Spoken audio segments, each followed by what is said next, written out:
40, verses 1 through 11. I waited patiently for the Lord. He inclined to me and heard my cry. He drew me up from the desolate pit, out of the miry bog, and set my feet upon a rock, making my steps secure. He put a new song in my mouth, a song of praise to our God. Many will see and fear and put their trust in the Lord. Happy are those who make their Lord their trust, who do not turn to the proud, to those who go astray after false gods. You have multiplied, O Lord my God, your wondrous deeds and your thoughts toward us. None can compare with you. Were I to proclaim and tell of them, they would be more than could be counted. Sacrifice and offering you do not desire, but you have given me an open ear. Burnt offering and sin offering you have not required. Then I said, here I am. In the scroll of the book it is written of me. I delight to do your will. O my God, your law is within my heart. I have told the glad news of deliverance in the great congregation. See, I have not restrained my lips, as you know, O Lord. I have not hidden your saving help within my heart. I have spoken of your faithfulness and your salvation. I have not concealed your steadfast love and your faithfulness from the great congregation. Do not, O Lord, withhold your mercy from me. Let your steadfast love and your faithfulness keep me safe forever. Amen. This song or psalm is best read backward. We're starting in the middle for our purposes today, but you can read the whole thing this way. There's a lot going on here, a lot to say, and so we're going to attempt to break it down just a little bit. We hear a cry to God. The psalmist, the person that is writing this, says, do not withhold mercy. Do not withhold your love. A cry out to God saying, Lord, in these moments we need your love. We need your presence. We need your faithfulness. Because people need God. We need what he brings. He is the stable ground or rock that we can stand on when everything else is shaking. This is a cry of an earnest person. This isn't something casual or matter of fact. It isn't wishful thinking. It's something that comes from the heart, and it's meant fully. There's no hedging this. This is a song without pretense, coming from a life where all pretense has been stripped away. The writer, the singer, or us are coming to the Lord honestly. I mean, listen to what he says. I have told of you, I have held nothing back. I honor and serve you with my lips. I'm the one who's been saved, who've lifted out of the black pit, given a new song to sing. I will not be silent. I will not be proud. I will not conceal or explain away your works and your truth. This is who you are, my Lord and my God, and this is what you've done for me. Might the world benefit from true words spoken earnestly and honestly?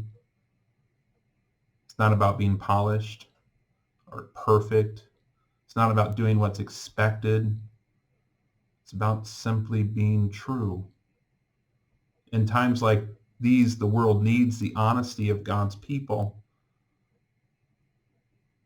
It's when we set aside the idea that somehow we can just fancy our way through, that we can make it sound good and get away with maybe something less than fully true.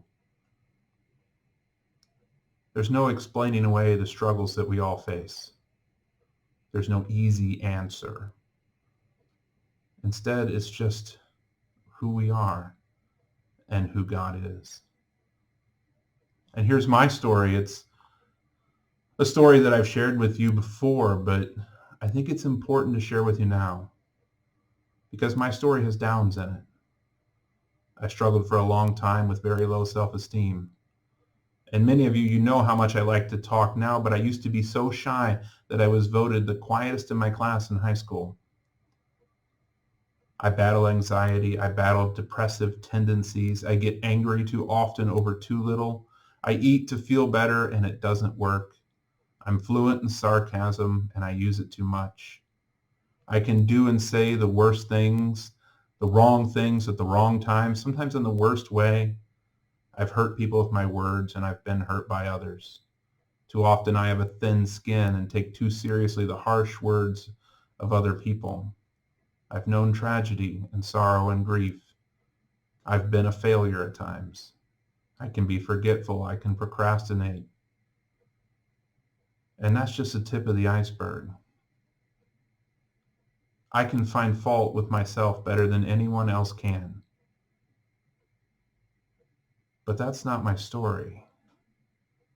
Into the mess of my life, God came, and he brought with him a call, something more.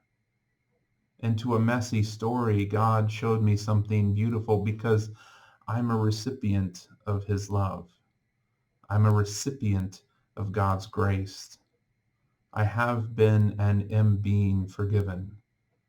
I have been transformed by God. He changed me, and he's continuing to do so. Throughout every struggle, every down moment, every heartache, God has always been present and at work. And I am more today than I was.